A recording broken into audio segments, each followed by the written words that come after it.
En el momento en que esté ya José interviniendo, lo que haré será colgar en el cuadro de los diálogos el enlace para quien quiera recoger la videoconferencia que tuvimos el jueves de la semana pasada. Y sin más, voy a dar ya paso a la presentación del ponente de hoy, José Moya Otero, que es filósofo y doctor en Ciencias de la Educación. Actualmente se encuentra impartiendo docencia de métodos de investigación y diagnóstico en educación en la Universidad de Las Palmas de Gran Canaria.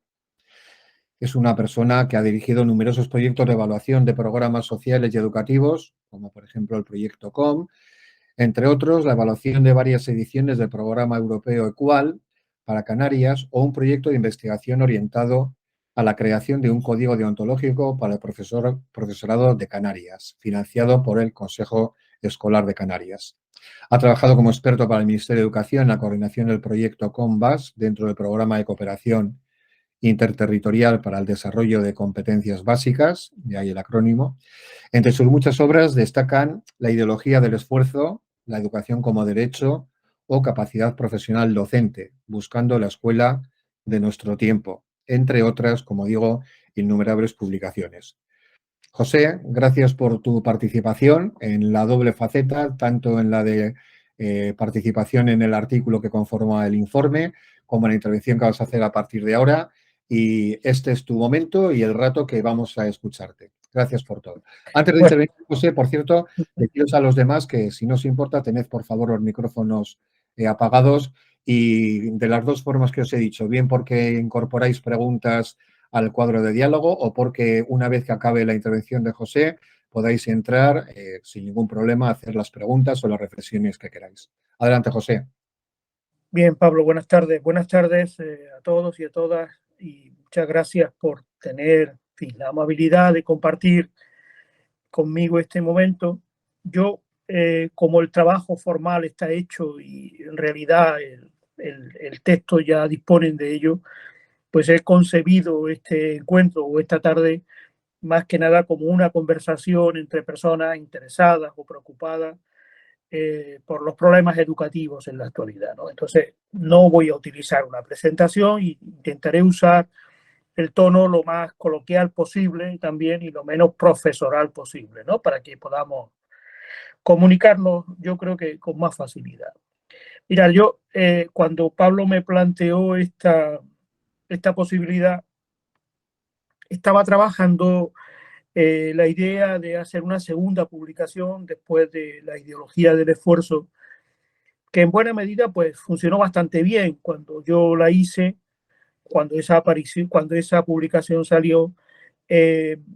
Digamos, el término ideología del esfuerzo ni se utilizaba. Es decir, lo que había era una ocupación masiva del espacio con el concepto de cultura del esfuerzo. Yo tengo una anécdota que contaros que es muy simpática y es que la aparición del libro coincidió con una de las comparecencias que yo hice en la subcomisión de educación cuando se estaba elaborando la ley educativa, en este caso la LOMCE, ¿no?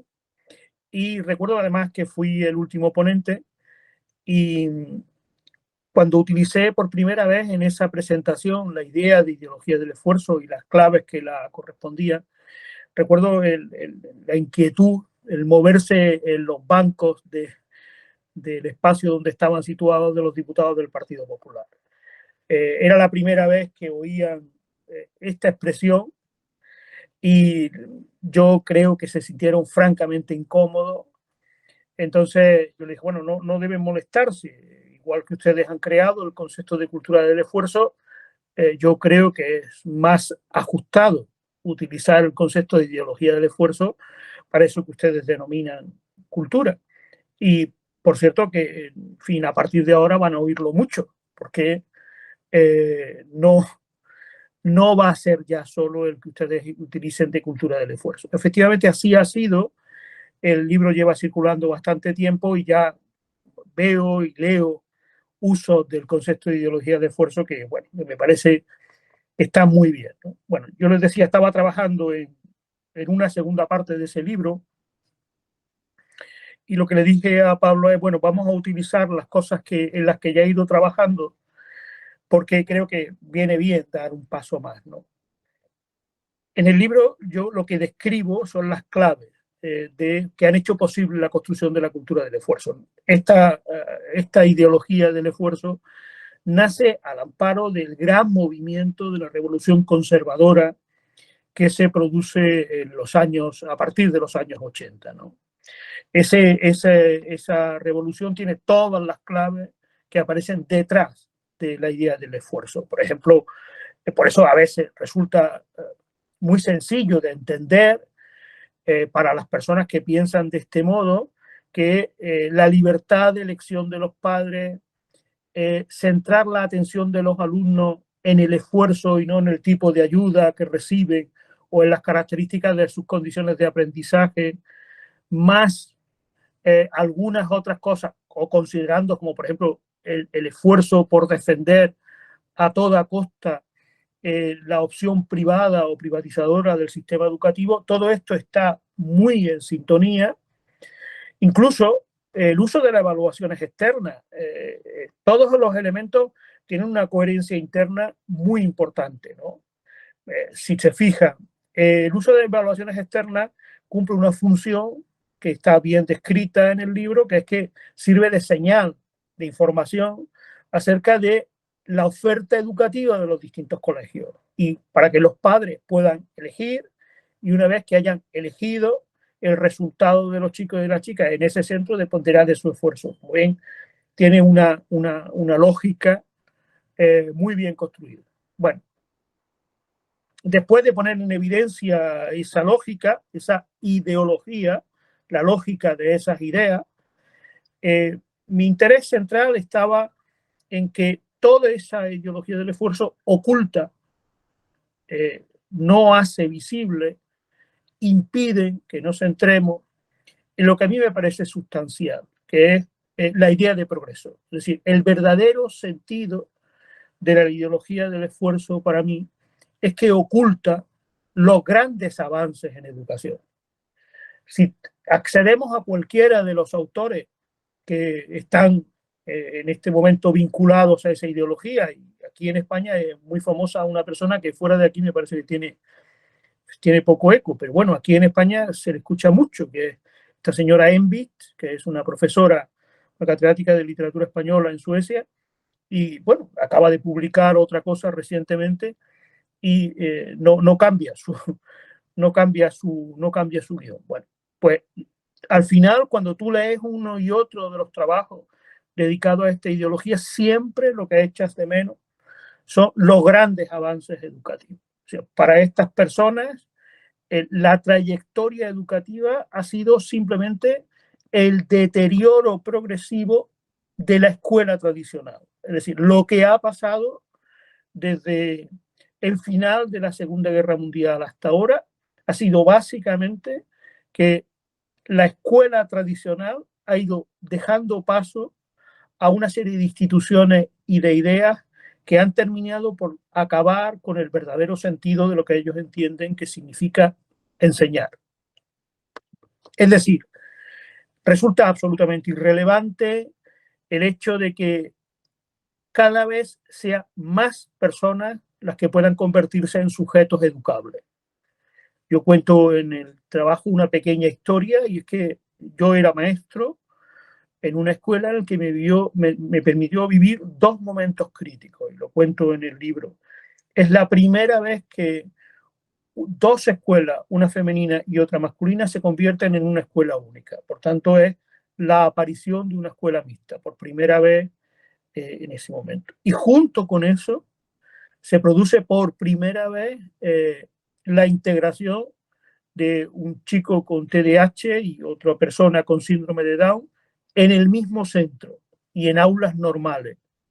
Estos dos acontecimientos, que en realidad son hitos en la mejora progresiva de la educación, son hitos ignorados, es decir, no se les presta atención ninguna.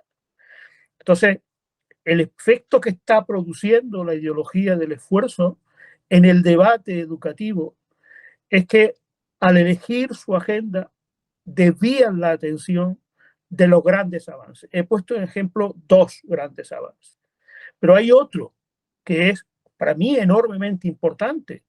Es decir, el esfuerzo que se ha hecho por generar condiciones de aprendizaje cada vez mejor adaptadas a las distintas características de los alumnos y a las circunstancias de los centros, para mí representa un gran avance. Para mí, el hecho de que, como han puesto de manifiesto algunos autores, en este momento podamos disfrutar de 9, 10, 12 grandes modelos de enseñanza y que podamos construir las prácticas educativas tomando como referencia esos modelos de enseñanza, para mí es un logro, es un avance en el ámbito de la educación. Lo mismo que los tipos de aula.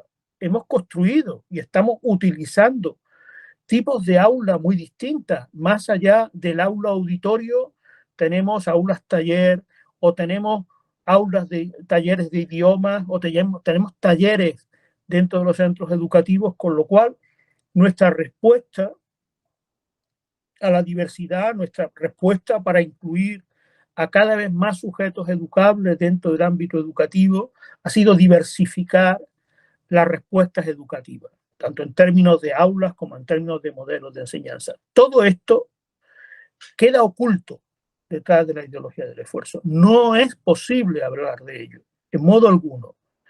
Para ello solo existen 3 claves, ¿no?, que es importante que las podamos identificar. Clave número 1, ¿no? La escuela como tal es una institución que ya fue creada en un momento determinado y con un modelo. Todo lo que sea alterar eso es degradar la educación. Por tanto, no hay progreso posible. El único progreso posible es volver a la escuela tradicional. 2, en esa escuela tradicional, lo relevante es la transmisión del conocimiento. No es la clave quién aprende y cómo aprende, sino qué se enseña y cómo se enseña.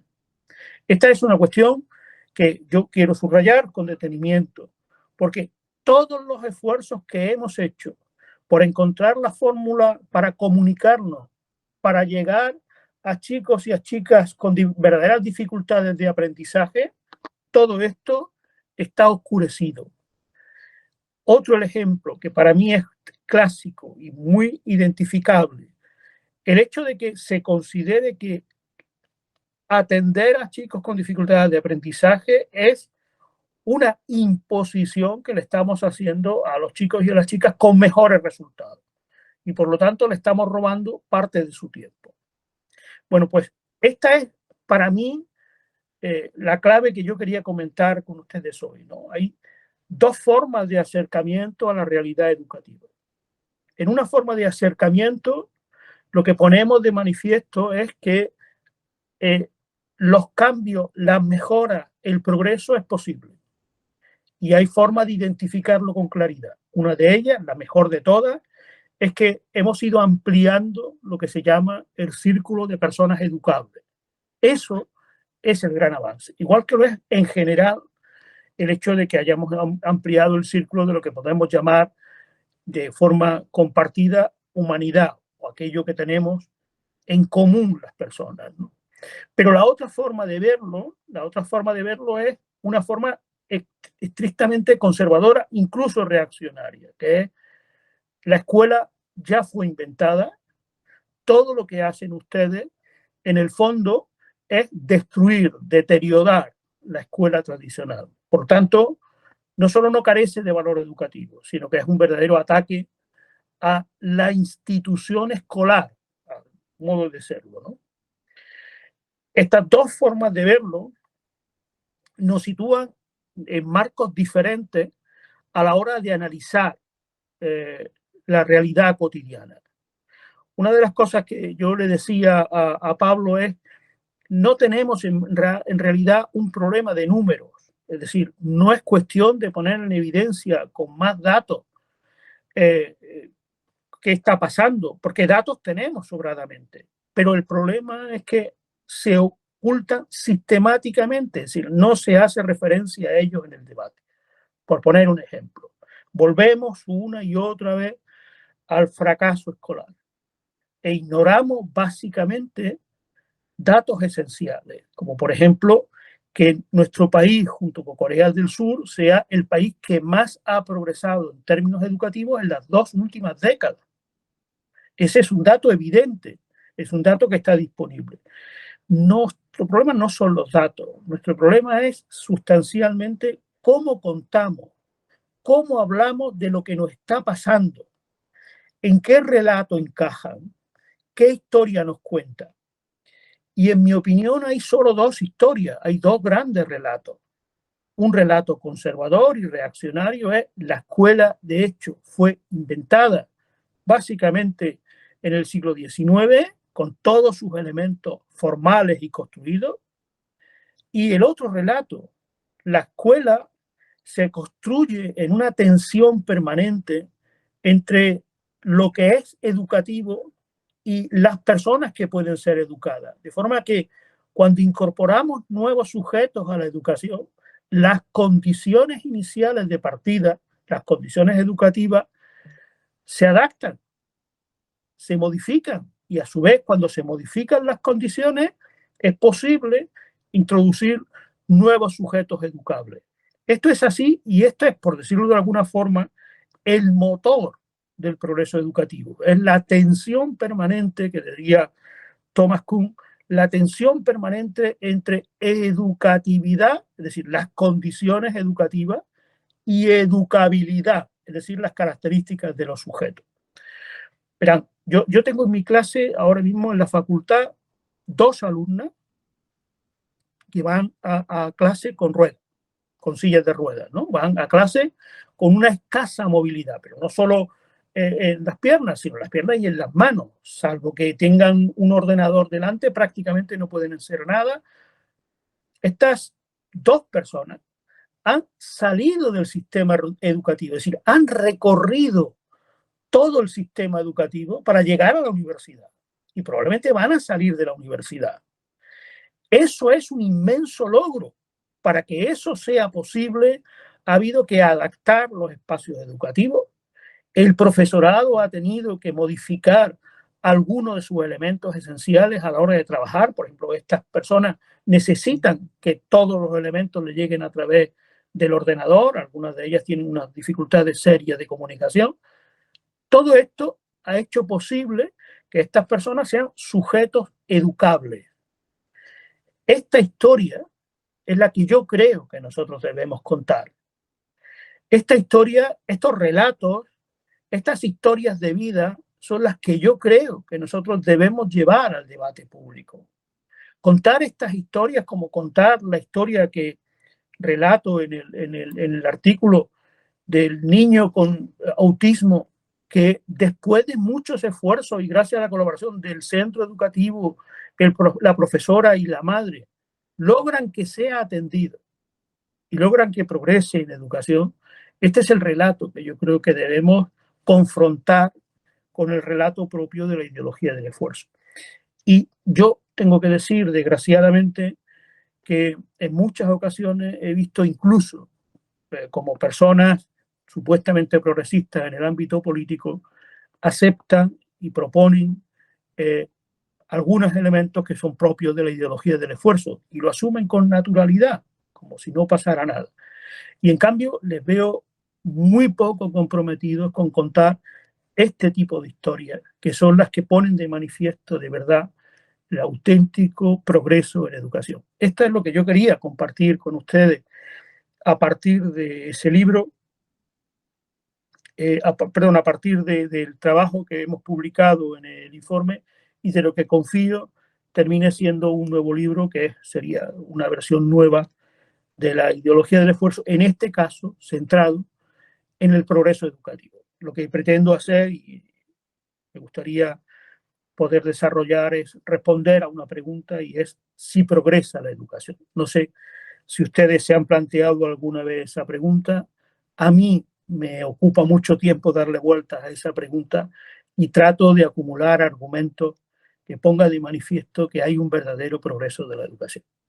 Por mi parte, nada más. Yo creo que este encuentro inicial, en fin, estas palabras iniciales para que podamos iniciar la conversación, en fin, son suficientes, ¿no? Estoy a vuestra disposición.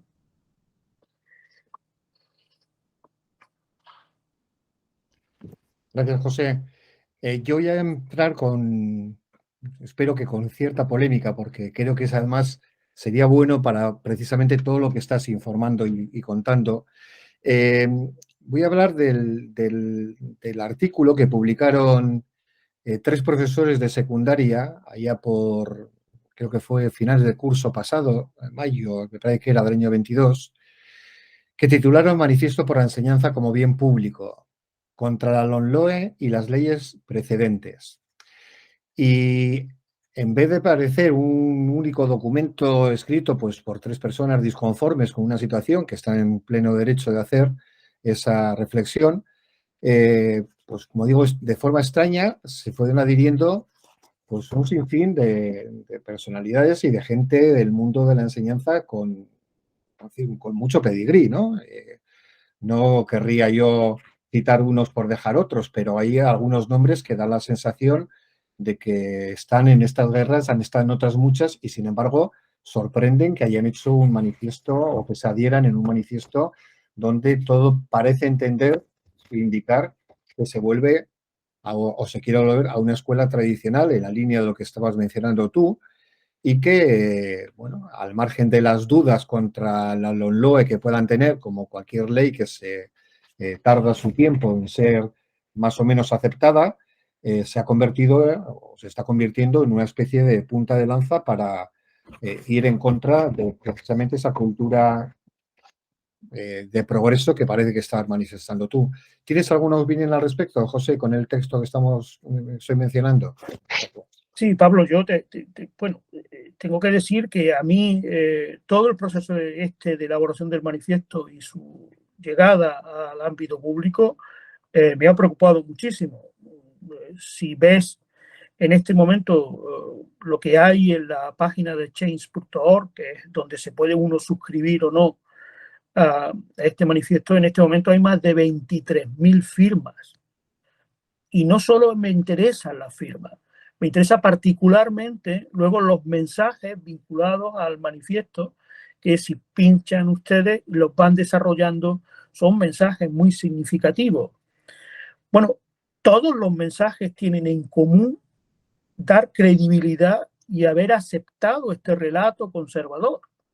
Es decir, el relato de que estamos asistiendo a un deterioro progresivo de la escuela tradicional porque cada vez se enseña menos conocimiento, cada vez las evaluaciones se hacen más complejas y cuando es muy sencillo poner un número, poner un 7, un 8, un notable el conocimiento adquirido, cada vez, y en esto es una novedad importante, la escuela, la enseñanza se convierte en un factor más ideológico y esa acusación viene de este relato reaccionario en el cual cualquier forma de conocimiento que no sea el conocimiento que ellos asumen como propio es una forma de ideología.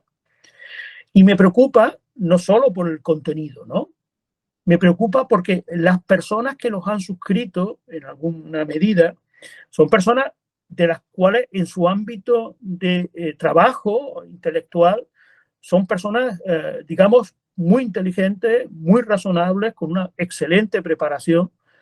Y para mí la sorpresa es que hayan aceptado tan fácilmente participar en ese relato. Esa es mi verdadera preocupación. Más allá de que podamos tener una diferencia en cuanto a la construcción de la sociedad entre nosotros y ellos, bien, estas personas yo creo que se merecen la posibilidad de confrontar ese relato con otro relato que cuente o que nos cuente lo que está ocurriendo de una forma diferente. He visto que algunas personas se han esforzado por criticar en medios de comunicación el manifiesto. En mi opinión, no es el tipo de respuesta. No es una respuesta en la que nosotros podamos sumar más voces. No es esa respuesta. Creo que la respuesta que deberíamos impulsar, que deberíamos promover, sería un manifiesto que contara otra forma de ver lo que nos está sucediendo como país. Y es otra forma en la que lo que hay que subrayar son los grandes avances, el progreso de la educación y hasta qué punto ese progreso se ha debido o no a reformas en el sistema educativo. Porque como traté de poner en alguna otra publicación, junto con mi compañero Florencio Luengo, nosotros hicimos un trabajo dedicado a eso, a identificar las mejoras educativas en España. Y hay muchísimas mejoras en muchos centros educativos que son ignoradas sistemáticamente, ¿no? Entonces, a mí me preocupa el manifiesto porque significa que gente muy preparada, que gente inteligente, que gente con una gran capacidad profesional ha aceptado un relato que fundamentalmente es un relato sesgado de la historia de la educación en nuestro país y fuera de nuestro país.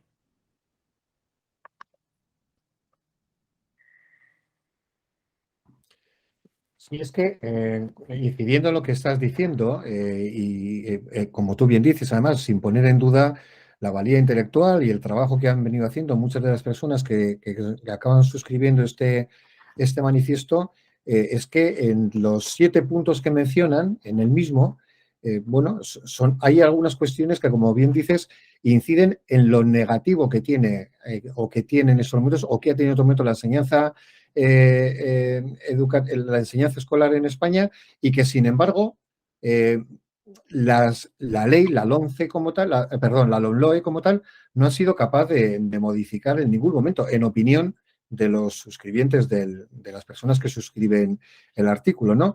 Y bueno, tiene menciones, algunas de las cosas a mí por lo menos personalmente me parecen muy disparatadas, ¿no? Deben permanecer, por ejemplo, el cuarto planteamiento que hacen, deben permanecer las notas numéricas y las menciones de honor, como si el eliminar ese planteamiento supondría el rebajar la calidad del alumnado que pueda llegar a mostrar unas competencias y unas aptitudes excepcionales. Es decir, el mero hecho de mantener una forma de clasificación o de calificación concreta parece que es, pues eso, una vuelta a una situación anterior donde esa simple eliminación les coloca en una situación de retroceso, ¿no? Cuando, por lo menos yo, ¿no? Me cuesta volver a pensar que este sea el planteamiento con el cual se tiene que mover precisamente un sistema que aspire al progreso y no a mirar hacia atrás.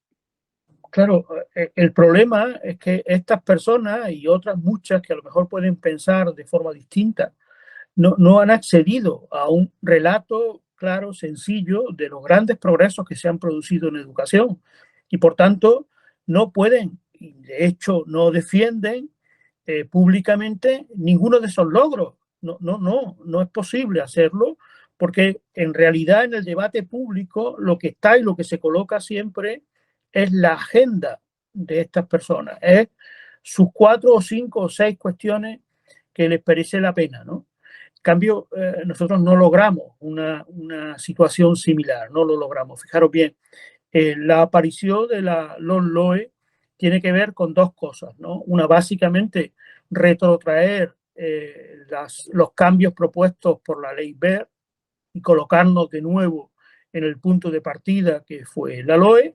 Esto, en general, la gente lo ha aceptado y lo ha reconocido, pero el mayor avance, el logro más importante, es decir, la contribución al progreso de la educación que se ha hecho de la ley, que tiene que ver con la reforma del currículum en la enseñanza secundaria obligatoria y en general también en infantil y bachillerato, eso ha pasado desapercibido, porque el debate central ha sido si la escuela está o no siendo dominada por la ideología.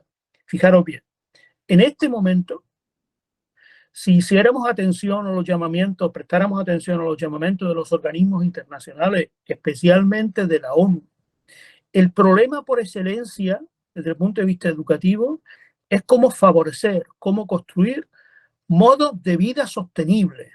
Este es el problema por excelencia, ¿no?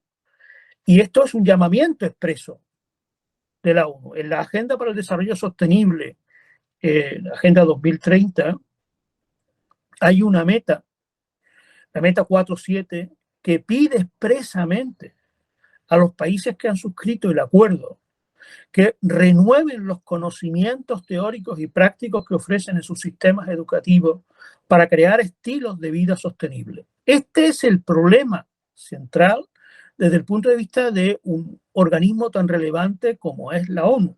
Bueno, en nuestro país el problema central es si la escuela está o no ideologizada.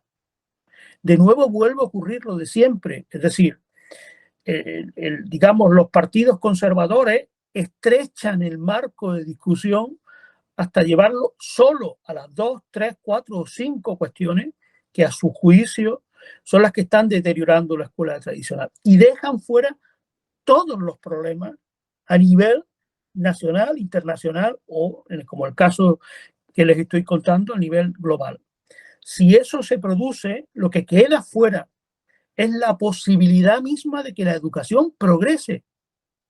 Esta posibilidad es la que queda fuera del debate, porque solo hay una posibilidad y es o conservamos la escuela tradicional y la respetamos en su uso o la convertimos en un aparato ideológico, como decía Althusser hace muchos años. Esta nos deja sin la posibilidad de poner de manifiesto los enormes progresos que se han producido en el ámbito educativo. Este es el centro de mi preocupación desde hace algunos años, porque veo que el camino no mejora, no se modifica. Si desde el punto de vista de las opciones de izquierda perdemos el concepto de progreso, en este caso de progreso educativo, tenemos muy difícil ganar, digamos, las disputas, porque hemos perdido parte de la idea central que justifica nuestra forma de ver la educación. Gracias, José. Bueno, repito para las personas que están siguiendo la videoconferencia que en cualquier momento podéis intervenir. Estamos ya en un diálogo que cuanto más se amplíe y se abra, mejor para todas y todos, ¿eh? Así que sin ningún reparo, pedís con la mano si queréis, dais a la tecla de la mano para saber que queréis intervenir y os doy paso sin ningún problema. Yo voy a aprovechar mientras que se lo piensa la gente con otro concepto que aparece en el artículo y que me gustaría que lo definieses un poquito más. Me ha parecido muy significativo. Refiriéndote a la ideología del esfuerzo, hablas o mencionas el término retrotopía educativa. ¿Podrías dedicarle unos minutillos a hablar de ello, por favor, José? Sí, bueno, cuando estaba haciendo, digamos, esta segunda aproximación a la ideología del esfuerzo, en ese momento se incorporó, digamos, a la biblioteca el trabajo de Simon Bauman, que se llama así, retrotopías, es decir, las utopías que están basadas en un imaginario, pero en lugar de en un imaginario futuro, en este caso es un imaginario del pasado, ¿no? Es decir, la vuelta al pasado es lo mejor que nos podría pasar. Yo creo que ese ensayo de Simon Bauman nos permite utilizar una nueva fórmula, una nueva expresión, digamos, para denominar, para referirnos a lo que está pasando. Y en esto que está pasando, lo más curioso para mí es que coinciden la opción más conservadora, más reaccionaria de la derecha con algunas de las opciones más de extrema izquierda. Y las he visto juntos publicando cosas similares. En ambos casos defienden una retrotopía educativa. Es decir, lo que defienden es desandar el camino andado hasta ahora y unos piden que la escuela ideal estuvo en la escuela republicana, con las características que tenía en aquel momento, y otros piden que la escuela tradicional estaba en el momento de la España monárquica. Pero en ambos casos, la solución está en una vuelta al pasado. En esto coinciden ambos, pero el resultado final es el mismo. Lo que desaparece es el concepto mismo de progreso en educación. Yo creo que si nos viéramos privados de ese concepto, si nos viéramos privados de la idea de entender que se pueden mejorar las condiciones educativas para que cada vez se eduquen mejor determinadas personas, si nos vemos privados de eso, buena parte del profesorado se sentiría una frustración enorme, porque en su día a día la idea clave es que se puede ir mejorando lo que un chico aprende, se pueden ir mejorando las condiciones de una escuela, es decir, la mejora es un elemento esencial de la conciencia del profesorado, o al menos de una parte del profesorado. Si perdemos esa referencia, yo creo que efectivamente estamos en un serio problema desde el punto de vista educativo.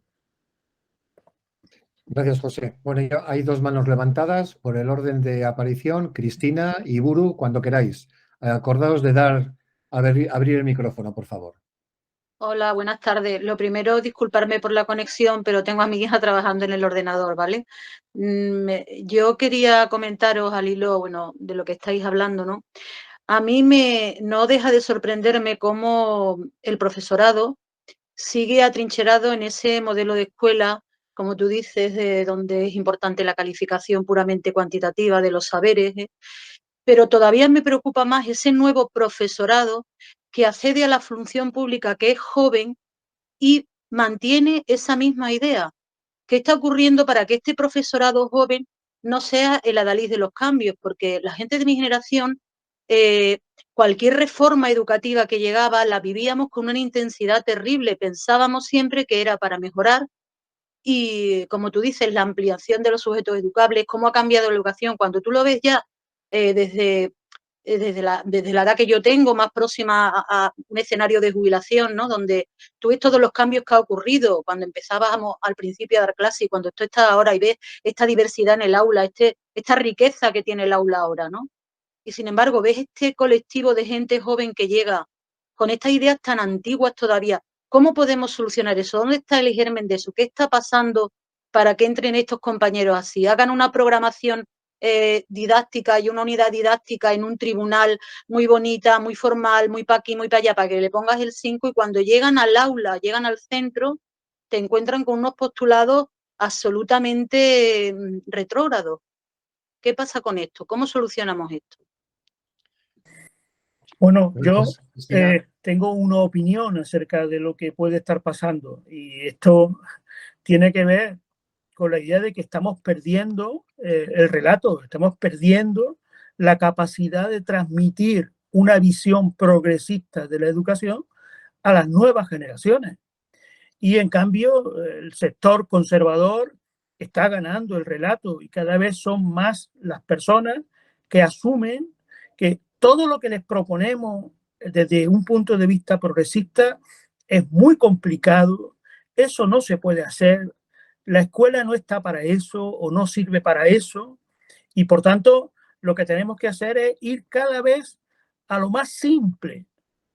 Y lo más simple, la transmisión directa del conocimiento a través de los nuevos medios audiovisuales, como se quiera, pero es la transmisión directa del conocimiento, ¿no?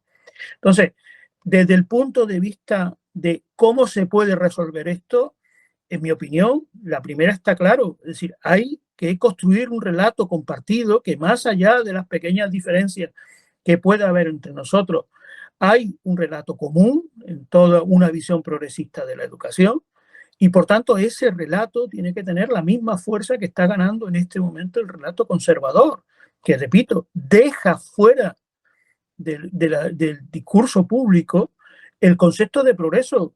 La izquierda en general no puede perder el concepto de progreso porque entonces pierde buena parte de su razón de ser, ¿no? Entonces, una de las cosas que he intentado hacer, y espero que salga, es recuperar el sentido de progreso de nuestra época, cómo podemos definirlo más allá del concepto del siglo XIX, pero a partir de ahí construir un relato distinto de lo que está pasando en el ámbito educativo. Esto es lo que yo creo que podría contribuir, lo que yo creo que podría hacer. Lo que pueden hacer las organizaciones que se identifiquen con esto, yo lo tengo muy claro, es impulsar iniciativas, por ejemplo, un manifiesto alternativo a ese manifiesto. No responder en términos negativos al manifiesto, proponer un manifiesto alternativo, una forma de contar lo que nos está pasando, que también puede ser asumida por muchas personas. Esta es la clave. Y vamos a entrar en un proceso electoral muy delicado, donde en pocos meses vamos a ver si consolidamos o no una mayoría en un momento determinado a nivel autonómico, municipal o nacional, ¿no? Y yo creo que este manifiesto está en esa clave. Es decir, creo que este manifiesto trata de mostrar que hay una base popular suficiente como para que se vuelva a plantear una nueva reforma del sistema educativo en base conservadora. Esta es mi opinión, ¿no? Gracias. Cristina, permanece con la mano levantada. No sé si quieres añadir alguna cosa más. Bien, pues entonces damos el paso a Buru. Muy buenas. Es que aquí creo que se ha planteado, al principio has hablado también del esfuerzo, pero de la ideología del esfuerzo. Y después, planteándola esa ideología del esfuerzo, yo me pregunto si gran parte de la falta de esa ideología del esfuerzo tampoco está en el profesorado, ¿no? Porque una de las cuestiones que han dicho, que el mantener la tensión, es decir, el no plantear cada curso, bueno, vamos a hacer una cosa que nos sirva para, pues yo qué sé, para no sé cuántos años, sino todo lo contrario. Si cada curso tiene que ser un planteamiento diferente de acuerdo con los alumnos que te vienen, que yo creo que a veces perdemos que se pierde, vamos, esa perspectiva, que nosotros no somos los que tenemos que enseñar, sino el alumnado tiene que aprender. Entonces, ahí, cuando has planteado eso, yo creo que el esfuerzo que se tiene que hacer por parte del profesorado es muy grande. Y la cultura del esfuerzo, yo creo que es la cultura del menor esfuerzo. Lo que pasa es que nos han engañado, vamos, ahí sí que nos han engañado. Pero aprender cosas que ya están de una manera mecánica, más o menos mecánica, yo creo que no se hace en ningún sitio ya, pero bueno. Y otra cosa, la escuela no tiene que estar ideologizada, yo creo que está ideologizada y me parece muy bien además. ¿O no? Digo, porque cuando oigo hablar de Montessori, bueno, en algunos círculos sobre todo, madre de Dios, pues si algo está ideologizado es eso. Y ya no digamos de otras cuestiones de historia, sobre todo en el ámbito de la historia, eso está muy ideologizado. Y a mí me parece muy bien, ¿eh? Lo que está es ideologizada probablemente solo desde una perspectiva pues conservadora, no, conservadora, cada vez más conservadora. Nada más. Bueno, más porque o sea que no digo. José, ¿quieres contestar? Sí, a ver, yo quiero hacer una distinción que ya hago en el libro y es el uso de la idea de esfuerzo. La idea de esfuerzo por sí misma no es una ideología. Lo que la convierte en una ideología es que esa idea trata de explicar todo aquello que ocurre en la escuela como resultado de un unifactor. Usted no se esfuerza lo suficiente. El problema no son las condiciones que nosotros hemos creado. Si le hemos creado un tipo de escuela y un tipo de aula y usted no tiene buenos resultados en estas condiciones, el problema es que usted no se esfuerza lo suficiente. Ahí es donde la palabra esfuerzo, el término esfuerzo, el concepto de esfuerzo, se convierte en una ideología, es decir, en una forma de explicar lo que está pasando que nos deja, digamos, sin capacidad de reacción, ¿no? Entonces, esto es lo que yo trato de poner de manifiesto en el libro sobre ideología del esfuerzo. Por lo tanto, si utilizamos el término esfuerzo, no hay ningún problema, porque el término de por sí o el concepto por sí no es ideológico.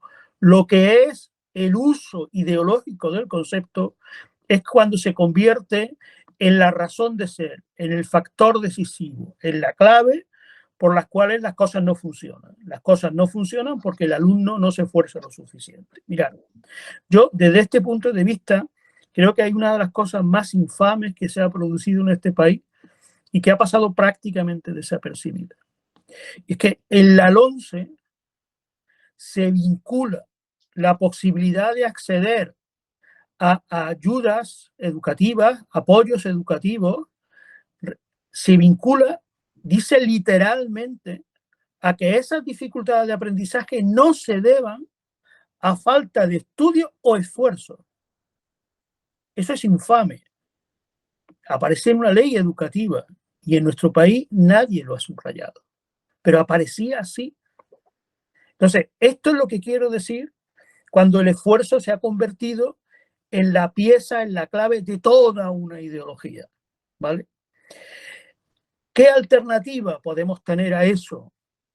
Yo insisto en que la alternativa tiene que ver con mejorar nuestra capacidad de comprender y explicar los grandes progresos educativos, pero en términos de pequeñas historias de vida, como hago ahí en algún lugar, o también en términos de grandes números, ¿no?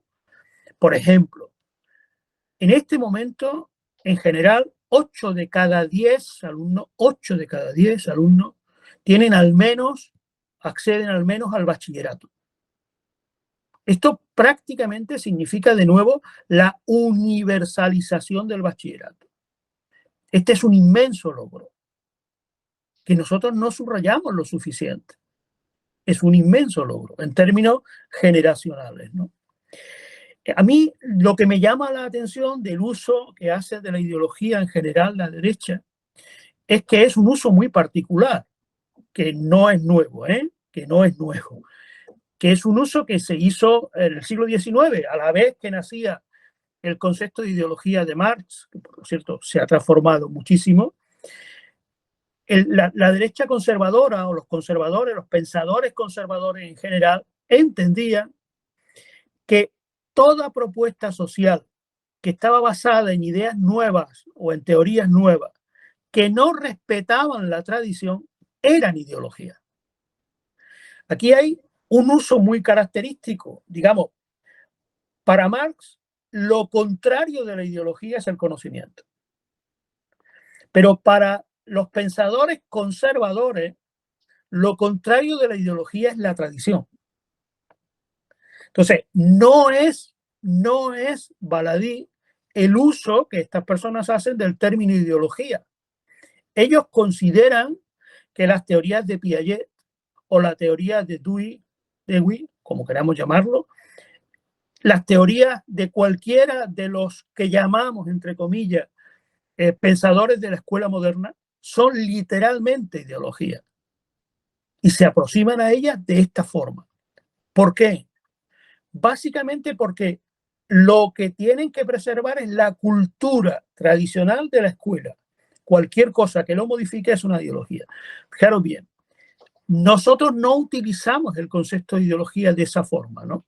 En general, estoy hablando en términos más o menos cotidianos, ¿no? Porque es verdad que el concepto se ha transformado mucho y deberíamos hacer mejor uso de él. Pero las distinciones que si tú le preguntas a una persona progresista qué es o no ideología, lo que te viene a decir, lo contrario de la ideología es el conocimiento.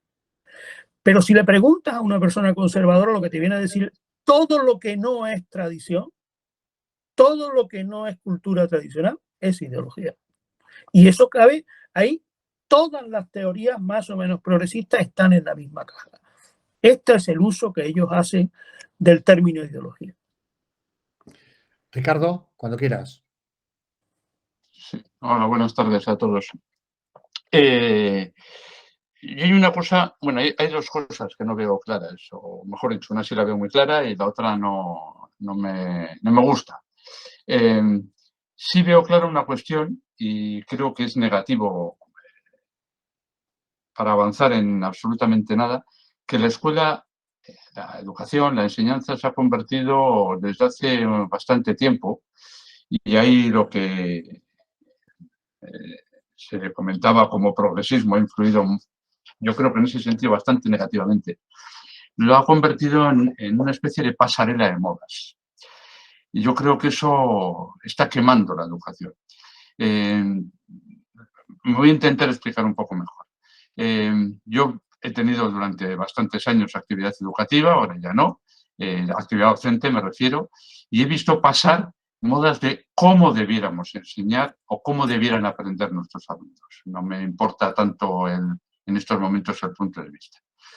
Y ese pasar de modas, muchas de ellas ineficaces, muchas de ellas que no estaban basadas en evidencia, muchas de ellas efectivamente, exclusivamente, vamos a llamarlo ideológicas, ha quemado gran parte de las posibilidades de avance. Y es porque, bueno, pues porque básicamente se ha convertido en una especie de pasarela. Yo lo voy a decir con un ejemplo bastante personal, ¿no? Cuando yo entré en el sistema hace más de 40 años, empecé a dar clase, nosotros estaba de moda, íbamos un poco muy arrogantes, despreciando todo lo que había habido anteriormente, y estaba de moda lo que se llamaba la lectura, los métodos globales de lectura, ¿no? Por ejemplo. Y por lo tanto despreciar lo que hacían nuestros compañeros con más edad, que estaban ya en los centros, con otros métodos pues, fonéticos, silábicos, etc. Bueno, 20 años después nos dimos cuenta de que era un error meternos con los métodos globales de lectura porque estaban pensados, era una moda surgida de los países anglosajones y que para sus sistemas lingüísticos, mucho menos transparentes que el nuestro, pues eran más operativos. Mientras que los que habíamos despreciado con esa cierta arrogancia eran más operativos para los que teníamos lenguas más transparentes, como pueden ser euskera, el castellano, el catalán, etc., ¿no? Entonces, esa moda, que todavía persiste, hay un gran número de profesores que siguen creyendo que el método global es un método más eficaz para la enseñanza de lectura, esa moda, digamos que de alguna manera crea una situación de queme, bueno, una situación negativa. Bueno, esa es una cuestión una reflexión que quería hacer y que a mí siempre me ha preocupado bastante.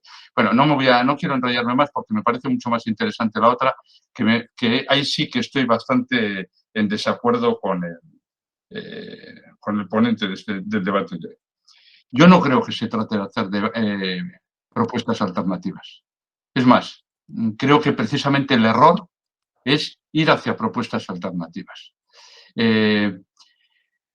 Hace poco estuve en una conferencia donde una persona muy reputada comentaba que hace unos años estuvo a punto de haber un acuerdo sobre una ley educativa entre el principal partido del gobierno y el principal partido de la oposición de aquel momento. Y si no lo hubo, es porque el principal partido de la oposición de aquel momento dijo que la educación no podía ser motivo de acuerdo. Yo creo que uno de los enormes errores en este país, y precisamente uno de los problemas que lastra nuestra educación, es que el sistema educativo no solamente no es objeto de acuerdo, sino que es campo de batalla, no diría solamente de ideologías, sino de planteamientos políticos a muy corto plazo, Y eso hace un sistema muy inestable que no fomenta para nada avances sustanciales. Precisamente yo lo que creo es que efectivamente hay que dar batallas ideológicas, con eso no estoy diciendo que no haya que darlas, hay que dar debates ideológicos, no estoy diciendo que haya que darlas, pero desde luego establecer dos alternativas. Una alternativa conservadora que efectivamente está, bueno, se pueden observar en manifiestos como ese. El manifiesto de los 7 puntos que decíais, realmente el educativo tiene bastante poco, La mitad de los puntos tiene que ver con sistemas de articulación política de nuestro país, no con debate educativo, pero bueno. Decir la solución es un planteamiento alternativo, no alternativo por ideas, sino alternativo porque se opone, construimos formalmente un sistema de oposición al que se puede pretender montar después del X periodo electoral, lo que sea, yo creo que es un tremendo error. Yo creo que lo que debiéramos intentar avanzar es precisamente por un planteamiento mucho más de consenso en este país, que haga un sistema educativo mucho más estable y que permita, por lo tanto, la educación, sobre todo que sus reformas son a largo plazo, no son nunca a corto plazo, sus reformas son a largo plazo, pudiera avanzar sustancialmente. Porque me he explicado seguramente bastante mal, pero espero que las ideas fundamentales se hayan quedado claras. Gracias de todas formas. Sí. A ver, yo, por resumir, creo que hay dos ideas que me gustaría comentar. Una es una forma de concebir lo que está pasando en el proceso de enseñanza y es que es o ha sido durante mucho tiempo una sucesión de modas no siempre bien justificada o no siempre sostenida sobre evidencia suficiente, ¿no? Yo no estoy de acuerdo con esta forma de ver el proceso, no estoy de acuerdo en términos claros y rotundos, ¿no? En mi opinión hay otra forma de ver el proceso, ¿no? Que está además muy bien identificado, que es que a lo largo de los últimos años, no en nuestro país, sino en la mayor parte de los países desarrollados, me estoy refiriendo al ámbito europeo y anglosajón, lo que hemos ido identificando son diferentes modelos de enseñanza, es decir, diferentes combinaciones de teoría y prácticas educativas que sirven de referencia para que un profesor o una profesora construya su propia visión, sus esquemas de actuación a lo largo del tiempo. Es decir, no son modas, son modelos, es dos cosas distintas. Yo siempre recomiendo, porque me parece una lectura obligada desde el punto de vista profesional, un libro que publica GEDISA que se llama así, Modelos de Enseñanza. Es una investigación muy rigurosa de personas que entran a muchas aulas de profesores y logran identificar qué patrón de combinado teoría y práctica ponen en marcha. A la conclusión a la que llegan es que las prácticas educativas reales, el esquema de acción que desarrolla el profesorado en sus aulas, suele ser una combinación de elementos de distintos modelos de enseñanza. Es decir, este es para mí uno de los grandes progresos de la educación, que hemos identificado modelos de enseñanza. Es verdad que en nuestro país ha ocurrido, como ocurre ahora en este momento, ¿no? Que ha ocurrido que se han sucedido reformas del currículum y no siempre se han explicado, ni se han expresado, ni se han justificado de la forma adecuada o de la forma correcta, ¿no? Y se han entendido siempre como la irrupción de un nuevo lenguaje. Eso está pasando, por ejemplo, ahora con la incorporación de los nuevos reales decretos de enseñanzas mínimas. No hay medios de comunicación, por ejemplo, El País plantea un artículo con cuál es el nuevo lenguaje, ¿no? Claro, bien, el nuevo lenguaje lo que requiere de nuevo es que comprendamos qué se ofrece de nuevo en relación con lo que había anteriormente. Y por tanto que entendamos la novedad. Pero esto no es muy diferente en lo que pasa, por ejemplo, en las prácticas clínicas. En un momento determinado, ustedes lo han vivido como hemos vivido cualquiera, desde el no uso absolutamente de la aspirina al uso recomendable de la aspirina. Desde el no uso prácticamente del aceite de oliva hasta el uso masivo del aceite de oliva. Es decir, esto no es una moda. Yo volvería a insistir en que lo que hemos logrado son modelos de enseñanza y que buena parte de la práctica profesional consiste en reconocer y valorar los límites, las ventajas y los inconvenientes de cada uno de esos modelos para construir una práctica concreta. Por tanto, yo, diríamos, contaría la historia de lo que nos ha pasado de una forma diferente. En relación a las dos opciones, conservadora o progresista. A ver, yo lo que digo es que de hecho hay dos opciones, hay dos perspectivas sobre la historia de la educación. Y es muy fácil resumirla. Toda la opción conservadora o reaccionaria siempre es la misma. Llegó un momento determinado en que la escuela estaba como debía estar y lo que hemos hecho ha sido ir destruyéndola progresivamente. Este modelo, que es muy propio de la derecha conservadora más allá de la educación, es que simplemente destruimos, degradamos, deterioramos lo que esencialmente estaba bien. Tú lees, por ejemplo, los trabajos de Envis y esta es la conclusión a la que llega. Sustancialmente la escuela, esencialmente la escuela ya estaba construida y estaba disponible. Todo lo demás han sido invenciones que han venido a destruirla. No es mi percepción, hay otra percepción de la educación. Si tú lees a Dewey, por ejemplo, o lees actualmente, o lees a Perrenur, lo que te das dando cuenta es que las mejoras de la escuela pasan siempre, permanentemente, por la necesidad de o aprender elementos nuevos o incorporar sujetos nuevos. Es decir, las demandas de educabilidad, o bien por nuevos conocimientos, o bien por nuevos sujetos, hace que permanentemente las condiciones educativas cambien. Entonces, yo trato de trasladar esta idea diciendo que el motor de la educación, el motor del progreso en la educación, es la tensión continua entre educabilidad y educatividad. Y termino, en relación con el posible consenso. Claro, yo estoy a favor de un amplio consenso educativo, lo hemos defendido así y lo he defendido así en muchos lugares.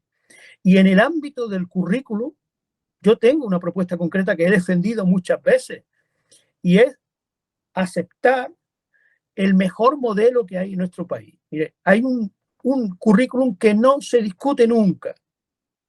Yo he vivido este proceso como director general de formación profesional.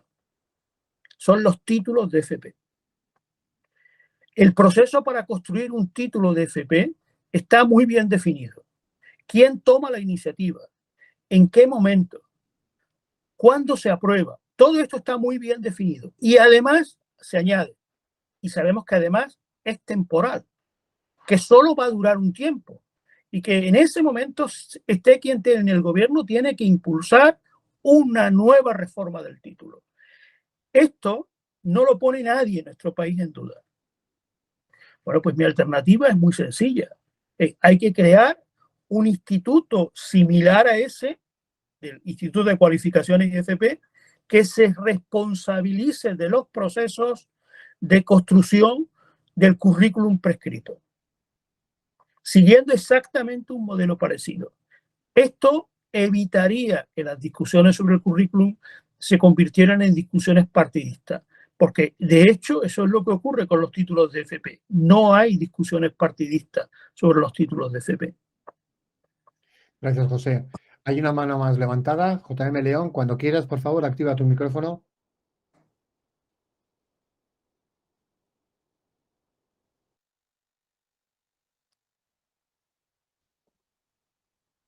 ¿Sí? JM León, ¿nos escuchas?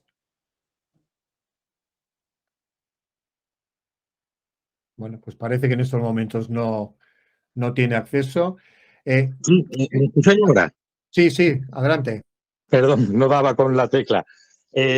Buenas tardes. Estuve el otro día con vosotros también en la píldora educativa, formativa, perdón. Yo he tomado brevemente nota. Quería nombrar algo que escucho en los centros, en mi centro de trabajo, allí en Alcalá del Río, en Sevilla, y es ILIPA Magna. El tema de los recursos y de la burocracia. En el día a día, pues claro, el profesorado, cuando se le dice, oye, mira, vamos a trabajar los saberes o los contenidos transversales, vamos a trabajar por la coeducación, por la diversidad, vamos a atender ese alumnado con dificultades, hagamos informes de refuerzo, el informe de pendientes para hacerle un seguimiento al alumno que tiene materias pendientes, todo eso. Ya salta la palabra exceso de burocracia, falta de recursos. Tengo 30 y tantos alumnos en clase de segundo de eso, con dificultades, alumnos a los que muchas veces son, pues, tienen problemas en casa, vienen con dificultades de adaptación, lo que llamamos, con una palabra que no me gusta, alumnos disruptivos, ¿no? Todo eso termina siendo un caldo de cultivo para planteamientos conservadores. Y planteamiento en el que se prima el famoso esfuerzo, que se disfraza con otra palabra que la he escuchado mucho y creo que en la LOE no aparece, gracias a Dios no aparece, que es la palabra excelencia, la búsqueda de la excelencia. Yo creo que es la perversión del lenguaje, a veces busca sinónimos para tapar ese conservadurismo del que se ha venido hablando, ¿no?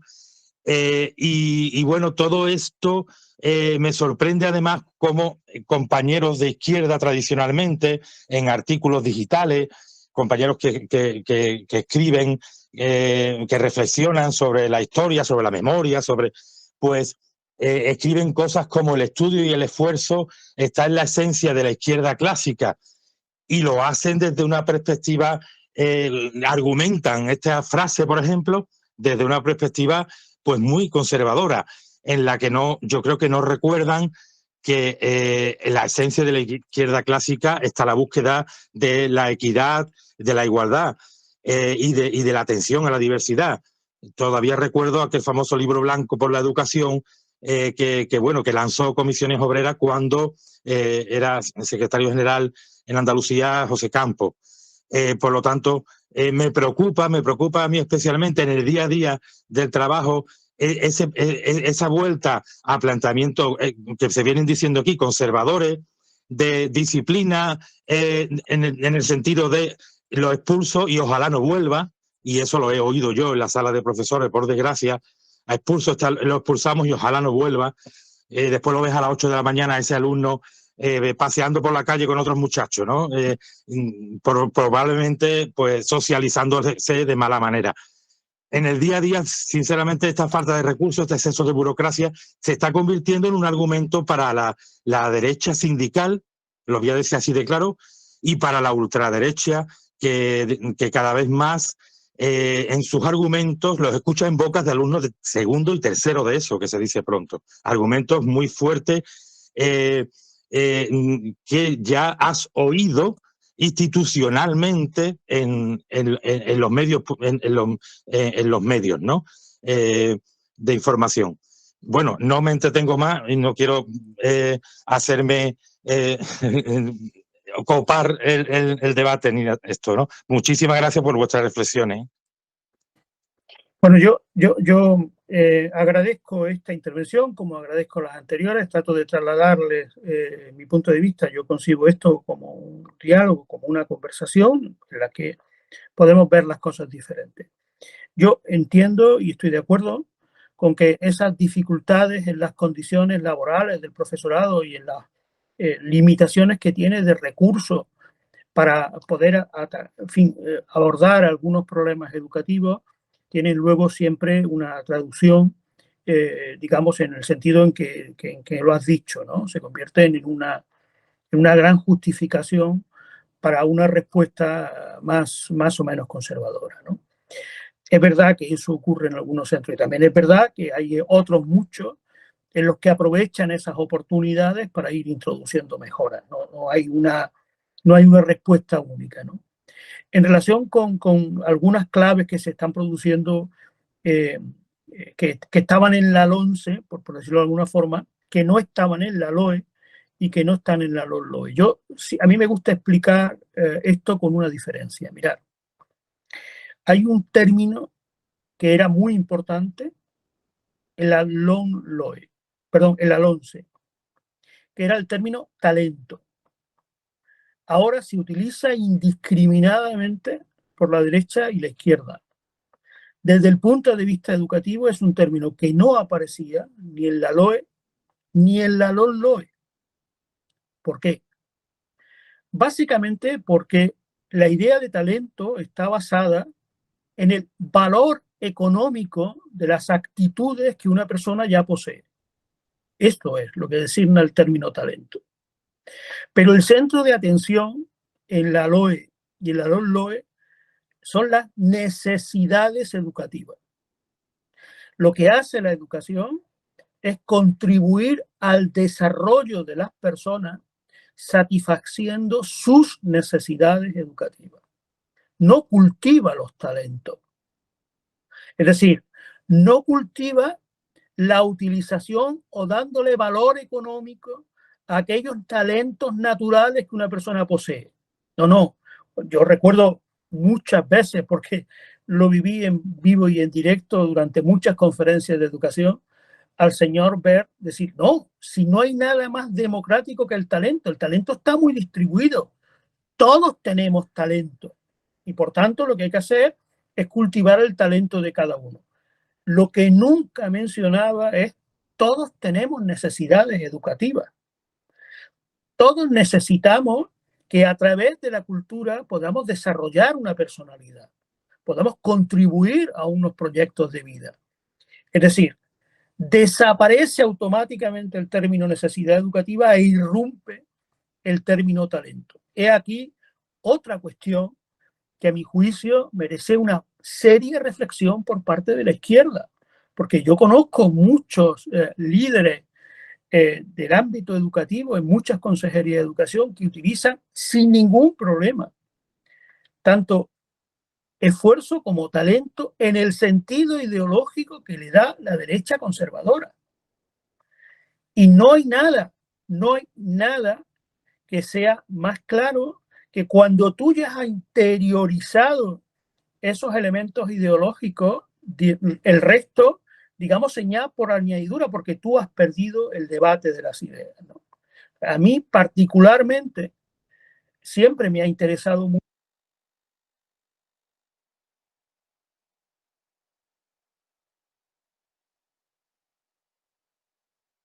Bueno, creo que se ha ido José sin querer. A ver si se da cuenta y retoma de nuevo la intervención.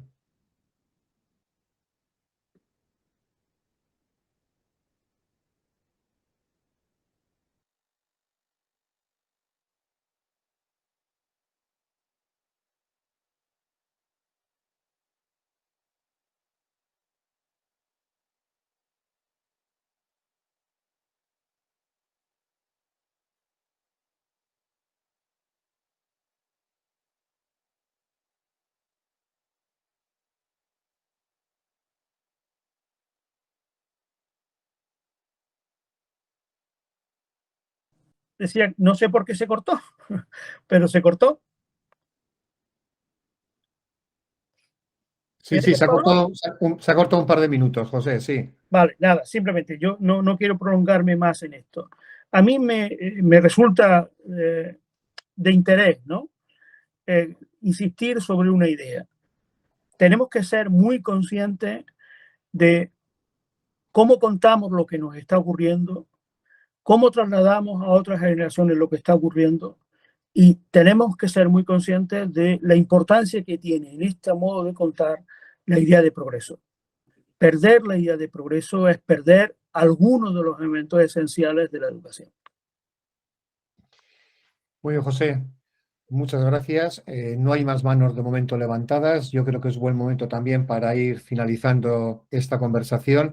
Yo sí quería agradecerte especialmente, lo he hecho al comienzo de la intervención, por tu generosidad en la colaboración del informe y por tu prestarte ahora a intervenir en este diálogo, pero especialmente quería, dentro de lo que ha sido tu contribución en el artículo, agradecerte la contribución que has hecho con la enumeración de los 3 principios que tú consideras necesario introducir para una nueva política educativa, y que así, aunque simplemente sea sus enunciados, me gustaría repetir.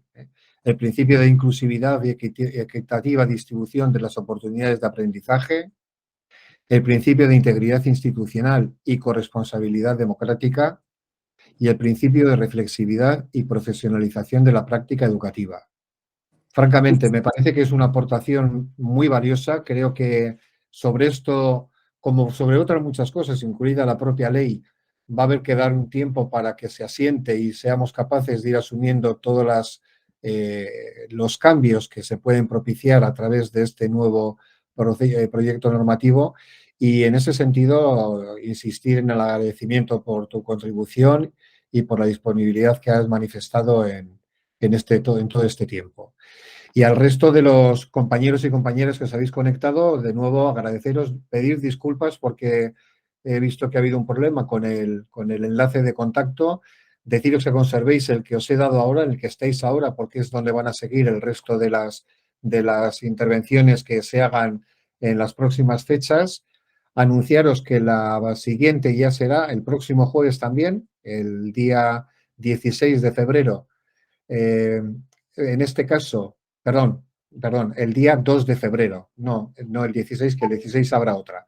El 2 de febrero, que será Marina Subirats la encargada de reflexionar y de acompañarnos con el artículo que hizo sobre si, en pregunta, es la escuela mixta coeducadora o no en la actualidad. Y por último, avisaros también, porque ha habido gente que se ha incorporado cuando ya se había comenzado la grabación, que en el cuadro de diálogo tenéis puesto en la parte superior el enlace para contemplar, si queréis, la videoconferencia que hubo la semana pasada, que dieron Xavier Ayerdi y Andrea Ruiz Balzola. Nada más, a todas y a todos, especialmente a José Moya, vuestra colaboración, la gratitud del Instituto por este tiempo que pasamos conjuntamente y que todo sea en beneficio de seguir trabajando por un sistema educativo más pleno, más equitativo y más solidario. Gracias de verdad.